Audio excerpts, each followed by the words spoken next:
Now, Patrick Mardini is an economist and CEO of LEADENHALL for International Market Solutions, a consultancy focused on economic reforms. Joins me now from Beirut via Skype. Good to have you with us on the programme, Mr. Mardini. It seems that we're in a chicken and egg situation. You can't help stop a tumbling currency when there's no functioning government and finance minister to tell the world what the country's finance policy will be in the future. Indeed, the Lebanese lira have been on a downward trend since like a year and a half, and the fundamentals did not change since. The Lebanese government with the central bank are printing massive loads of Lebanese lira in order to monetize their debt.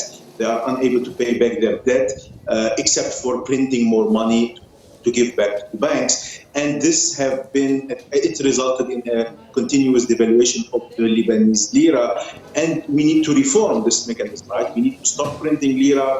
We need to restore confidence in the local currency, and we need to stabilize the economy.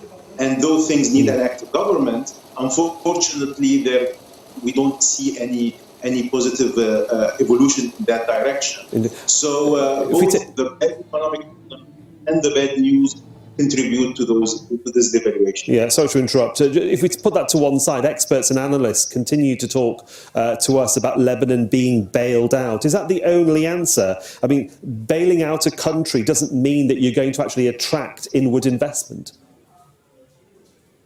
Right. No, I don't think that Lebanon should be bailed out, because simply the politicians won't allow the money to get to the right people, and they would probably use them as bribes for election. What you need to do is you need to force Lebanon to do the actual reform. And one of the most important reforms is to put in place a currency board that would stop the devaluation of the Lebanese pound, and that would strip the government from the ability to print more lira. If you do that, you can stabilize the economy, and then we can start talking about other solutions to put in place. I appreciate that you are not a politician, sir, but how does the IMF, the International Monetary Fund, or the World Bank deal with a country like Lebanon?